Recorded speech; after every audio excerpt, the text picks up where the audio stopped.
Good morning, everyone. Thank you for joining. I hope you're well. Welcome to our webinar with Silver Peak on building a secure, agile, and efficient network. My name is Harriet Webb. I am a product specialist focused in networking here at Ultima. I'm sure most of you know Ultima, but if you don't, we are a modern infrastructure and automation services provider. We maintain relationships with a wide range of vendors, including Silver Peak. Our goal is to become a trusted long-term IT partner of UK businesses by providing robust and flexible solutions which bring about a real business benefit. In these current times, we are facing a lot of different challenges in our environments. These differ from company to company, but the sheer number of tests and trials we come across are growing, and that has only been accelerated by the need for many companies to work from home. Today's businesses run on applications and rely on connectivity. Flexibility and agility in these unprecedented times is absolutely vital. You need the ability to be able to make changes quickly and efficiently without impacting your user base. A lot of people have made short-term measures to their network in order to support their employees, but what happens as we slowly return to some sense of normal life, whatever that may look like? During these times, application performance has been critical. In order to allow businesses to carry on, we have all needed to be able to run them and access them as normal. If applications are slow, productivity becomes slow. If applications aren't working, then there's immediate impact on the business, which starts an endless loop of issues. Another problem we're facing at the moment is visibility and control. The environment we work on has become a lot more distributed. In an office building, you need visibility of the way apps and services are running, and that hasn't changed now that we're all working from home. Gaining visibility into traffic is a step towards gaining control, which is something we are all striving for in these uncertain times. As ever, security is a huge challenge with everything being so much more distributed, and it's still one of the most important things we need to watch out for. This is where Silver Peak comes in. For 15 years, Silver Peak has been the agent of change in this field, and with HPE's recent announcement of intent to acquire the company, their strategies are only going to accelerate. In 2018 and 2019, they were named as a leader for WAN edge infrastructure by Gartner. Their focus on SD-WAN and pushing this technology is what separates them apart from the rest of the crowd. They put their efforts into providing a fully complete solution which can provide greater business agility, increased application performance, and edge-to-edge security, to name just a few benefits. I will pass you over shortly to Richard, who is kindly joining us from Silver Peak. Should you have any questions throughout the presentation, please leave them in the chat box on your screen and we will go through and answer them at the end. Richard, I will pass it over to you now. Let me just change my screen over to you. Please take it away.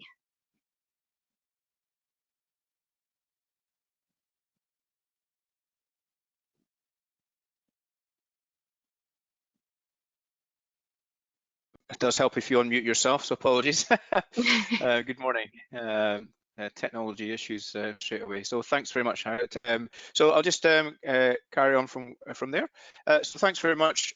Just presentation mode. There we go. So thanks very much for that introduction, and obviously to kick off the webinar there.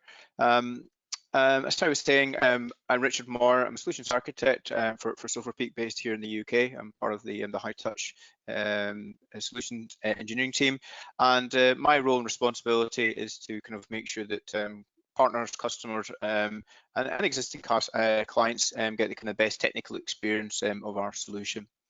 Again, as Harriet says, we've been around for a number of years, since 2004. We founded ourselves on WAN optimization, but the last 5 or 6 years we have been wholly focused on SD-WAN. We were an early entrant into that market, and we have now been extremely successful in that market with a large number of customers now running our technology in a production environment. What I'm actually going to do today is just cover off an overview of a new kind of reference architecture that we've kind of come up with based on what we're seeing in the current market. Again, it's already been stated, we're now living very where we've had to rapidly change the way that we live and work, and that's obviously introduced some both business and personal challenges that we've had to work around. Over the last 12 years, we've obviously seen a significant increase in remote working. Myself has probably been a remote worker now for at least 6 or 7 years, and even prior to that, when I was going into an office, I did spend a lot of time working from home, just because of work-life balance and needs of business. But we've obviously seen a massive spike in that recently with the COVID-19, and what that's actually mean, where effectively everybody has now had to kind of rapidly, move back home, and then start utilizing the services they have there, whether it's broadband connectivity of varying degree, and again, there's a differing level of user type out there that will actually be more demanding on that connectivity. So, for example, if you're a contact center running a call center with call center agents running at home, obviously you want to make sure that any of your customers calling into that contact center now being distributed across people's homes still get the best experience, both in terms of the audio experience, but also the ability for them to be able to still access the customer information in a timely manner and be able to kind of execute the request that's coming in. We've also seen, obviously, emergency responders or health workers potentially in the UK, but people who basically are now offering a much frontline service in this current situation. And then there's the general business, obviously all departments, all organizations now having to kind of work from home. That could be everyone from people that are obviously kind of power users, that are maybe doing CAD or application development, for example, all the way to people who just need to be able to access their email and things like that. So again, the ability to cope with that has been a real challenge for us. So obviously, we've talked about the varying applications and the issues that's faced with that and the expectations that they go with that. But we've seen the rapid expansion of that from tens of users potentially at home to hundreds, thousands, and if not tens of thousands. I've got some good examples of even kind of central government customers who have all of a sudden had to cope with thousands of demands of people now needing kind of VPN access. And they're actually having to put in some sort of restrictions that says, well, you can only access it, at certain times of the day, because that's the only way they can potentially scale it up in a short period of time. One customer of ours was able to react quite quickly. Trial Card, they're a pharmaceutical kind of sort of contact center, in terms of they buy and sell drugs, but they had to basically move 400 users into a remote situation. Now, fortunately, they were an existing user of Silver Peak technology, so it was a case of just expanding that out to the number of users. But using some of our technologies in terms of kind of zero-touch deployment, etc., they were able to cope with the demands and get all those users working from home in under 2 weeks, which is quite impressive.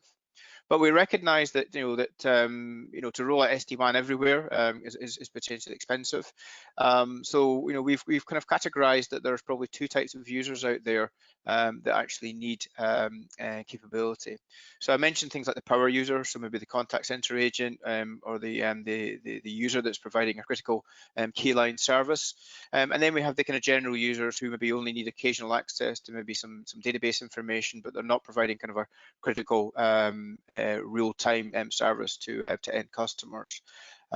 So what we're looking at is potentially how we can kind of come up with a new reference architecture that recognizes that, for example, that one size doesn't fit all, that is able to cope with the power users, but also cope with adding in the kind of the general users into that environment. The other thing that's obviously really key, obviously, if you increase your if you like your network surface from previously just being in an office with the occasional VPN users coming in through a concentrator, is around the whole security piece and the segmentation. So again, there could be some real critical applications out there with information that's being traversing the network that would normally be segmented off in a LAN situation in an office, and you want to be able to extend that out to the home office as well, to make sure that you're maintaining that security and segmentation.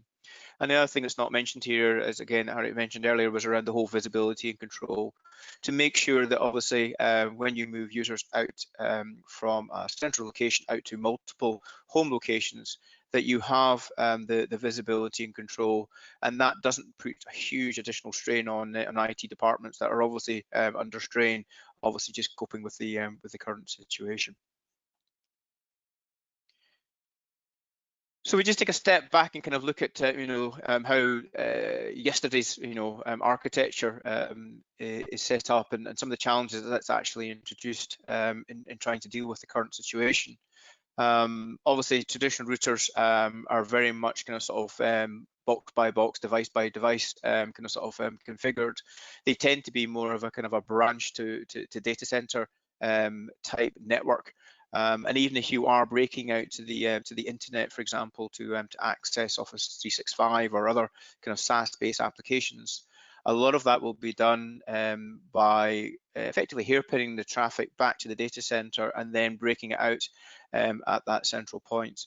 A couple of issues there. One, obviously, is you're increasing the demand in terms of the branch to head office or HQ bandwidth. Plus, also you're introducing some additional latency potentially by doing that. But effectively, the way that the routed network has been built, obviously performed a really good function, but the demands of this kind of hybrid environment we now live in, where applications live both within the data center but also within the cloud, it really doesn't have the kind of capability and flexibility to deal with that. I also mentioned now that most people who are working from home, no longer working from airports or coffee shops at this moment in time. They are literally working from home over broadband. Will typically use some sort of VPN client on that to connect back to a concentrator. That could be in the data center. It could be in the cloud as well, depending on the type of organization. But as I say, that was the traditional way of providing a kind of secure connectivity to kind of key business applications. But the challenge we've got obviously is that remote users have the challenge that they're dealing now with kind of home broadband. Now, depending where you live, that might not necessarily be a high performance connection. There also could be some issues in terms of the challenges in terms of who's actually using that broadband, because it's not just ourselves that are now based from home. We now have our children based from home, and we've got the challenges of them potentially either using kind of homeschooling applications, or more likely to be things like Netflix or entertainment applications that they're using, with no real realization that obviously you are trying to kind of operate as a business from home. And again, making sure that we maintain that security. Typically when older ways of connecting in, you would potentially have antivirus and VPN clients, as I mentioned, to provide that connection back to the data center. And then obviously you might have a firewall there that does the kind of data loss prevention and anti-malware, etc. But that was typically how you would actually build a network. But again, each of those was potentially looked after by different individuals. And again, it was very much done on a kind of a box by box basis. What Silver Peak have come up with is kind of this concept of a kind of a work from anywhere WAN. So the idea being is that we can build a more modern wide area network, obviously based on SD-WAN technologies, and not just on SD-WAN technologies, but looking at potentially, how you would integrate kind of VPN capabilities into that as well for some of the users. But the idea being is it gives you a much more flexible approach in terms of how you access your applications. As I say, some of your applications, key business applications, still may be hosted in the data center, and you absolutely need to get consistent access to that. But more popular nowadays is we're actually seeing more applications now being migrated to the cloud or being consumed from the cloud. either because you've got applications or software as a service. So obviously Office 365 is probably the most common one that we see out there, but whether you use Salesforce, ServiceNow, they again are all examples of software as a service in the cloud.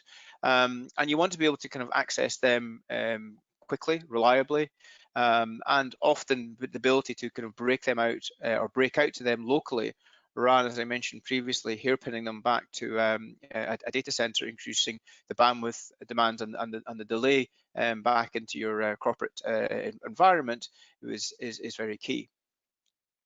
And some of these sites, as I say, need to cope with some real kind of business critical applications.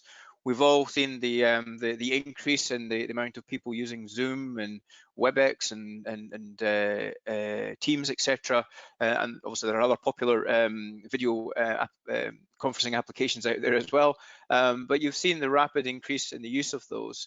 But even just the ability of using kind of standard VoIP services for contact center, the increased demand on things on video, etc. But again, the need for any of those sites to be able to support that is also risen. And we talked about some of the examples in terms of what some of the power users that might be needing access. For example, whether it's you're a software developer, you might be providing kind of sort of key medical services from home. So again, the ability to obviously download and view kind of medical imaging, etc. And then again, if you're working in insurance or whatever, again, they might not be large data applications, but the ability to be able to access the customer information in real time is obviously very, very key. And the other thing as well is that it's fine if you're only doing it for a short number of sites and you've got time to plan this. But the challenge we've got is that you're maybe going from a small number of sites or no sites for that matter to 150, 200 depending on the scale of your business, and being able to turn that up reliably very, very quickly. And the other gotcha is obviously is being able to do that with the same or even less IT staff. And again, those IT staff are going to be based from home.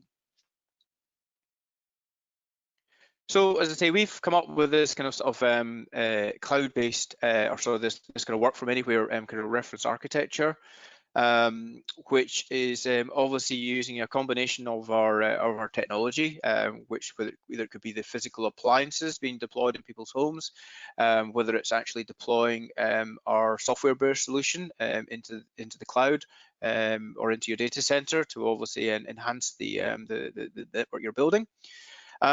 What we're also doing is looking at creating almost kind of sort of localized kind of hubs, central connection points to the SD-WAN fabric. So rather potentially everything coming back to a central point, you may have, for example, locations in the UK or in Europe that may act as kind of natural kind of sort of hub points where it makes sense to actually have some connectivity basically coming into, and you'll see on the diagram there that we're kind of sort of showing kind of VPN concentrators in there.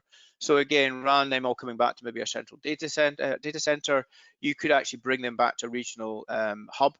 So the local connectivity is low latency and high speed, and then you can then get the benefits of the SD-WAN fabric, like the security and the kind of the quality of service mechanisms, etc., and the path condition, etc. Taking that back into the branch, into the data center, or even into the cloud itself. So again, we're kind of sort of building out an architecture here that allows us to integrate things like the cloud providers as well, and we can actually spin up an SD-WAN virtual appliance in AWS, Azure, Google, and Oracle Cloud as well, which basically means you can then add that in as a node within your network. And then the SD-WAN fabric can then work out the best path, the most optimized path to get to those services. And then obviously, once you're on the SD-WAN fabric, as I say, we mentioned, you get that kind of security segmentation, the traffic prioritization, and the path conditioning that helps to get around things like packet loss, around things like congestion potentially happening at home with the broadband, where you have your children contending for your bandwidth with their kind of sort of favorite video streaming service. because the business applications can be prioritized, so the children can still get access, but obviously they're not causing your voice or video sessions to for example, break up because they're obviously downloading the recent Disney movie, for example. The other thing as well is that you may want to introduce additional security kind of capabilities. So again, there is the concern that as you move people out to working from home, obviously they're not in an office, they're not in that kind of four physical walls, and you want to make sure that you don't increase your kind of attack plane. So being able to kind of make sure that we can still integrate with security vendors such as Palo Alto and Checkpoint, or start to use some of the cloud-based services, which basically means that as you break out locally from your home office, you're actually still able to do things like data loss prevention and anti-malware, etc. So you're not opening yourself up to potential attacks from third parties or nasty people who are obviously now trying to take advantage of the situation we now find ourselves in. So we have built into our solution automated integration with Zscaler and Checkpoint today. We're also working very closely with Netscope to kind of introduce automation going forward. But as long as there is a standard-based connection, we can build standard-based IPsec tunnels to those third-party security vendors and allow you to maintain the utilization of existing investment you may have in security services. But we will also service chain with existing firewalls. So if you are backhauling traffic into your data center and still using your Palo Alto, Checkpoint, or FortiGate to do your firewalling, then absolutely we can work with in that environment. But what we're trying to do here is obviously make sure that we're providing security within our solution, but we're also providing security that you're more familiar with in terms of that kind of layer 4 to 7 to give you that, as I say, the data loss prevention, anti-malware, etc. But this reference architecture, as I say, is something that we've developed and we've got customers now running, and it gives us that scalability. It also gives you that cost effectiveness. As I say, you'll see there obviously that power users have got the kind of the Edge Connect solution deployed in their home office. But for some of the less power users, we absolutely still are able to work with the VPN clients coming in, and the VPN concentrators obviously connecting in onto the SD-WAN fabric. So everybody basically is getting some benefit from having the SD-WAN infrastructure on the network.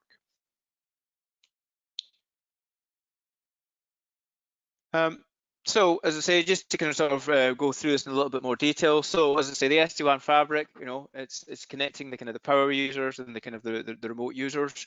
It's able to deal with all the kind of the applications that we talked about, some of those power user applications, the business critical applications such as kind of voice, video, also the ability to be able to kind of access services both within the data center and also within the cloud, and also the SaaS services that you see there. Obviously I mentioned Office 365, etc., but obviously there's many examples of those SaaS services that the SD-WAN fabric will help connect users to. It's obviously you've got the ability to have mix and match, as I say, the VPN users coming in, as well as the SD-WAN users. But effectively, once the VPN users are coming into the SD-WAN fabric, they will at that point be able to take benefit around things like, say, security, the path optimization, etc., within the actual network itself. And as I say, the remote users, obviously, they can be easily deployed in parallel with the kind of the Edge Connect users, to obviously make sure that you're able to kind of scale up and deal with both of the user types. And again, the architecture is such that it can scale up to, you know, not just 10, hundreds, thousands, but potentially tens of thousands of users coming in, all obviously able to get benefit of the SD-WAN infrastructure. And the other good thing as well is that the infrastructure that the SD-WAN infrastructure network is running over is any type of connectivity. I mean, it could be an existing MPLS network if that's still something you have. It could be direct internet access connectivity. It could be broadband. It could be LTE. Again, we've got many customers that are running the SD-WAN infrastructure on LTE only 4G circuits. It could be satellite, line of sight, etc. At the end of the day, we don't really care what that infrastructure is. We're able to build the SD-WAN fabric over that, and then utilize the intelligence within there to then monitor and manage that network to make sure that any applications and users transiting that network obviously gets the best user experience. So just a little bit more on the actual solution itself and what do we actually mean. So we have this thing called a business-driven SD-WAN infrastructure. So what do we actually mean by being business-driven? So we'll just take a little bit of a step back in terms of looking at the actual overall architecture. As I say, there are a number of components to our solution. We talked about visibility and control. So that basically is provided by something called the Unity Orchestrator. The Unity Orchestrator is that single pane of glass that provides the deployment, the day-to-day monitoring, management, and troubleshooting. But it also generates the reports as well, so you can see, you know, real-time or historical reports to see what's actually going on. But it's a single instance. It can either run as an on-prem solution in the cloud. On now we've got it supported within AWS, Google, and Azure. So effectively, you can see that spun up as a service. Or Silver Peak will also offer it as a hosted service. So as I say, you've got the three consumption models there, but the functionality is primarily exactly the same across the three. It's just down to customer preference. The actual SD-WAN infrastructure and what that's made up of is obviously the different circuits that I talked about earlier. But what goes on the end of those is our Edge Connect, our Unity Edge Connect solution.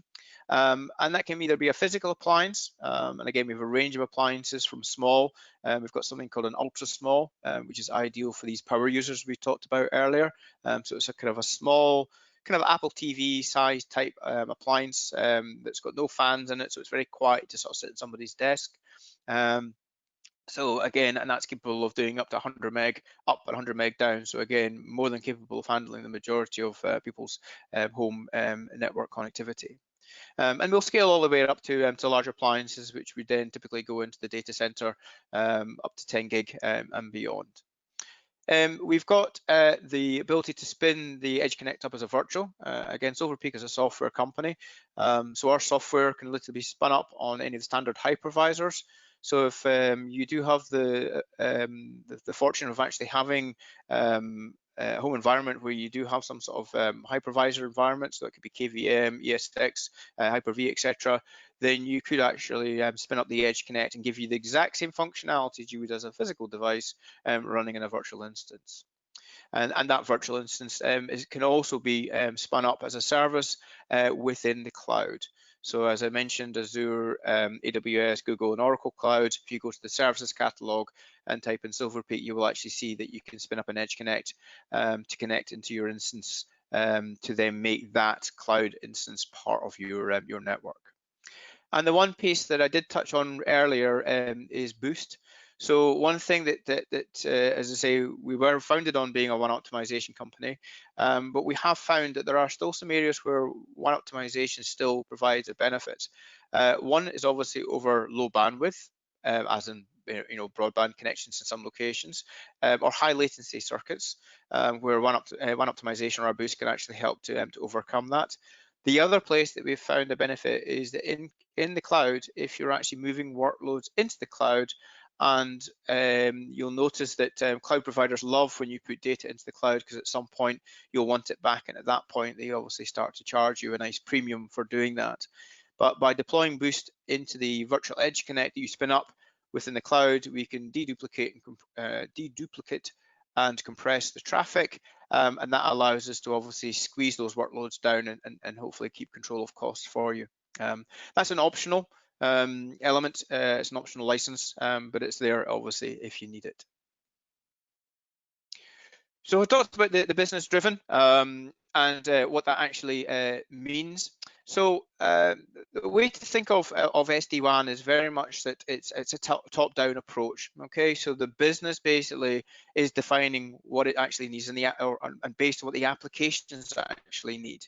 So what I'm showing you here is kind of sort of 3 examples, and again, say they are 3 examples. Obviously, the system is very configurable. It comes with a number of defaults. But this is just to give you an idea in terms of how you might build up your kind of business profile for the different application types. I've got 3 application types here. One obviously is for example, real-time overlay. I've got something, so that would contain things like my voice, video, maybe my thin client if I'm running things like maybe Citrix or whatever. But I want the kind of the best, most responsive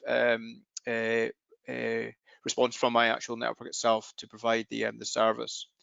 I've then got my enterprise apps. Now, those enterprise apps could be applications running in my data center, but they very much could be applications running in my my cloud instances as well. But again, they still require that kind of sort of high kind of level business critical kind of sort of service to make sure that they're kind of responding in a timely manner, etc., but not to the same level as I would expect my voice application to perform. And then I might have, a default overlay. Again, I can have up to 7 of these, but the idea being is that in my default overlay, I then put everything else in there. So that could be maybe my guest traffic. If I'm working from home, that could be, for example, your children's Netflix traffic, for example. You could create something called a social overlay, which you put that stuff into. But the idea being is that you push that into a different overlay across the actual network. And you can see from right to left, we can utilize different circuit types. Obviously, we maybe wouldn't have MPLS when we're working at home, but we'd maybe have internet in terms of broadband. We might be lucky enough to have an LTE backup connection that we could potentially use. But we can determine which of those circuits we want each of the applications to be able to use, both as a primary link, but also as a backup connection. We can specify how we kind of utilize those links, both in terms of, you're always using the best quality path, and we can specify things like latency and packet loss, etc., which is utilized to determine how we then get the best out of the underlying infrastructure. The topology, in terms of what we need to build. Again, if I'm running maybe a voice infrastructure where I want to be able to pick up the handset and be able to dial with a low latency path to one of my colleagues, I might want to build, for example, a mesh network where every branch or home location is potentially connected to each other. But more likely, applications where they're hosted in the data center, or they're hosted within the Amazon or Azure, the hub and spoke approach is probably more appropriate for those type of applications. Again, we can also specify what the applications are. Again, we've got a large number of applications predefined within our solution, and that's something that gets updated on a daily basis. Also, we continue to monitor changes that's happening, for example, within the various application vendors like Microsoft. So if they make changes within their Office 365 environment, we are obviously pick up that changes. We will obviously push those changes out into your networks and make sure that there's no black holing of traffic because of those changes. So again, full automation and updates in terms of the application recognition, as well as the ability to obviously define your own. And then the internet policy as well, in terms of how you want to then break out the traffic. So for example, your real-time traffic, you may well want to kind of sort of break that out locally. Use the local kind of inbuilt firewall within the Edge Connect solution. And again, you still may want to kind of backhaul that to the data center if in the unlikely event that the local internet connectivity was not available. For enterprise apps, then again, you may actually decide that you need to use some additional security. So on top of the inbuilt Edge Connect firewall, we can utilize, for example, CloudGuard or the Zscaler cloud-based firewall to provide kind of in-flight additional kind of layer 4 to 7, as I talked about earlier, to do the data loss prevention, anti-malware, etc., both outbound and inbound. And again, that's a central policy-based solution as well as our solution is. So again, very easy for your IT departments to be able to kind of monitor and manage both of those solutions. And similar idea for the default overlay. You may decide you don't have a data center backup for that. Again, it's very, very configurable. But you get the idea in terms of the things that are under your control. And again, those are under your control, irrelevant of what the underlying infrastructure is. Yeah, bear with me in terms of some of the numbers here, sort of thing. But the idea being is that, as I mentioned earlier, SD-WAN is very much a kind of a central policy managed solution. So the idea being is that you do need to make any changes to the network. So make a security change, make a policy change in terms of how you want to kind of add a new application or how you want to have that application behave within your network. If you typically thought how you would do that in the old world with a routed network, you might script it, but again, it would require downtime, it would require careful planning, etc. Because again, these networks have been built over time. No two devices potentially have the exact same configuration, etc. on them. So again, the risks are high if you try to kind of implement a single kind of sort of script change to all devices. The benefit of SD-WAN is that we don't have that kind of sort of legacy. Everything has been from day one basically been deployed from a policy central policy management solution. So effectively, everything has been kind of orchestrated to all locations. So, for example, if I was to deploy, for example, Office 365 to the users, because that's something you wanted to roll out quickly to deal with the current situation, then it would be very easy to obviously make the central policy change to add in Office 365. We've obviously got the application recognition already built into there. You can build those business intent policies that I talked about previously in terms of backcalling or breaking out locally, passing it through a third-party security service, etc. But the idea being is that there's nobody needs to actually physically go into each of the actual appliances itself. You build the policy from a single screen, and then you can then push that policy out to all sites.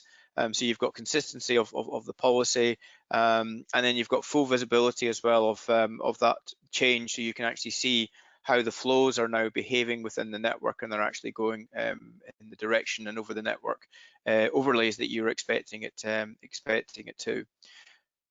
So yeah, as I say, a little bit of tongue in cheek in terms of the time, but I mean, effectively, it is very, very quick. That within minutes you can create the policy, and then yes, it does take some time to obviously to push those policies out, but it doesn't involve any work going into each of those appliances. It's pretty much push and it's automated, and the configuration changes will be pushed out, and straight away you have full visibility of those changes once they've been made. And as I mentioned earlier, the fun fact, as we call it, but that recent pharmaceutical call center customer, they did deploy 400 in literally 11 days using zero-touch deployment plus that central configuration push to all their home users. So just kind of starting to kind of wrap up here. Because obviously I'm conscious that there may be some questions that people may have, but with this kind of new reference architecture combined with Silver Peak's kind of SD-WAN technology that's now very mature, if you like, in terms of its capabilities in the market, and that it's key that for example, that during these uncertain times, we as a business need to continue to operate. So business continuity for the top line is very, very important, so that we can still phone up and make changes to our insurances, or still be able to kind of operate as an organization, whatever services you're actually providing. The other thing as well is that we want to try and make sure that the applications that are being utilized are giving you the best quality of experience. I always talk about SD-WAN giving you this kind of SWAN experience. So the SWAN, as in the bird floating across or not floating, but swimming across the lake. You see very much that SWAN swimming from one side of the lake to the other.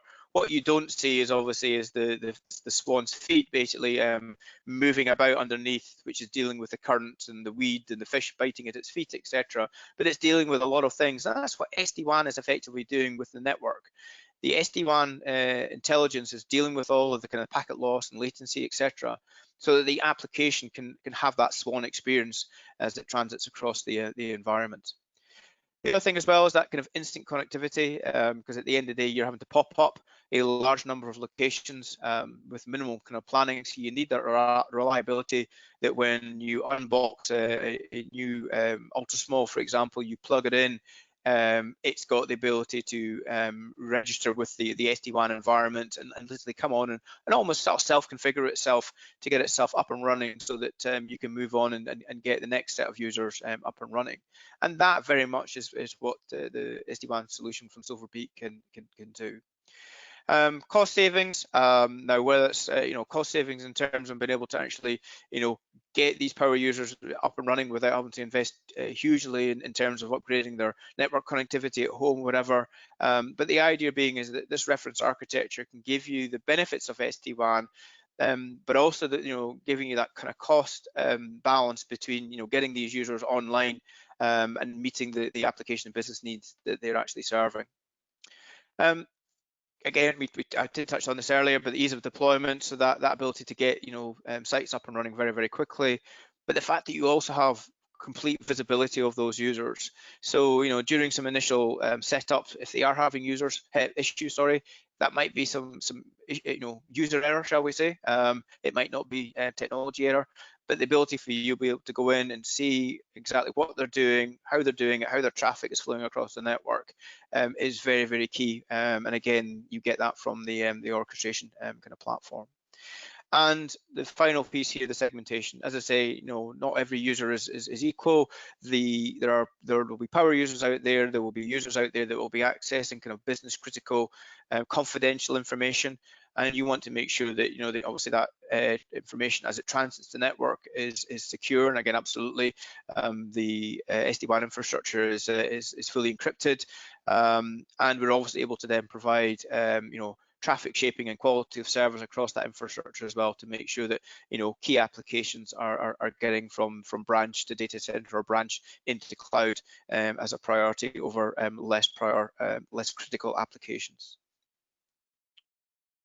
So that really kind of sort of wraps up my bit. As I say, we've got a few minutes for questions.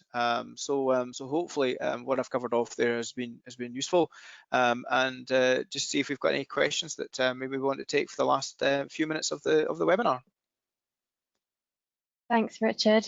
That was great. There is one question that's come through. It says, "It looks great. How much does something like this typically cost?" It's always the so it's not an expensive solution. Obviously, it all depends in terms of the kind of the bandwidth capabilities and whether you just require basic kind of SD-WAN in terms of functionality, where you need to combine it with a security solution itself, but it's not a kind of cost prohibitive solution. I would hate to kind of put a number on it, because that obviously sets an expectation, but it's not scary numbers, if you like, in terms of getting yourself up and running. Obviously, we're more than happy to obviously work with yourselves to put together some sort of indicative pricing to give people an idea in terms of what it would look like for their environments. It's relatively quickly and easy for us to do that, but yeah, I'd rather put a price on it. I'd just say that it's a reasonable price based on the functionality you're getting, and if you want more specifics, we can certainly help you to do that. Great, thank you. We've got another one, which is, do I get the same level of security enforcement for both VPN and SD-WAN connectivity options? You can, yes. I mean, obviously, as I mentioned, a typical VPN user might have for example, antivirus software running on their machine. So that gives them protection on the endpoint. And people sitting behind an SD-WAN infrastructure might also still have that as well, just because of corporate policy. When the VPN users are connecting in, we're connecting them into kind of the SD-WAN fabric.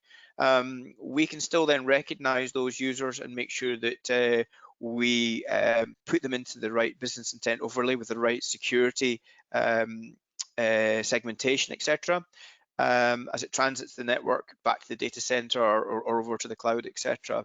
So absolutely, you know, the VPN users can get the best of both worlds, both in terms of their own local VPN anti-malware security, but also once they connect into the overall SD-WAN fabric, they can also take advantage of that. And again, that's all centrally policy managed as well. So yes, so they can absolutely get the same benefit there. Great. And can I really deploy 50 to 100 sites per day? Well, we have referenceability in that. It does take a little bit of planning, but I think we now have got a number of customers that have experience, and we've learned from that. Partners like yourselves obviously have learned basically in terms of the do's and don'ts, etc. But absolutely, if the infrastructure is there, and obviously when we're all working from home, most of us tend to have some sort of broadband service there, so that circuits, that's a good thing, and then be able to then ship a blank appliance to a home. Again, that's just the logistics, but the actual setup, because we now use something called zero touch configuration. So we've got two things: zero touch deployment, which is obviously, you know, plugging the device in and it basically registering back to the Silver Peak environment to say, I'm a new appliance, who do I belong to? But on top of that, we can actually build kind of deployment configuration templates, so that when those appliances actually come online, there is already a pre-built appliance with all the kind of network addressing and all the security settings ready to then just push out. And again, those can be built using something called YAML, which is, I guess, another markup language script file. We've got an actual application that allows you to type the values in, and you can then almost like bulk create those files, which means that you can very quickly push those out. So yeah, so we really can actually push a large number of devices out on a weekly basis.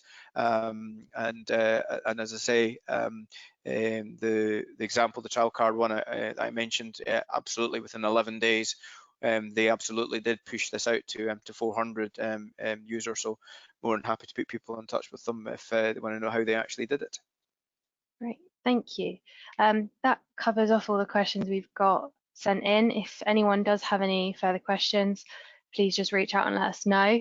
Thank you very much, Richard, for joining us and presenting. That was great and informative. Thank you very much. And thank you to everyone who has joined. All the slides will be sent out over the next coming days. If you do have any questions, please reach out to your account manager, and we can set up sharing some more information. So thank you very much. Thanks very much. Yeah, thank you.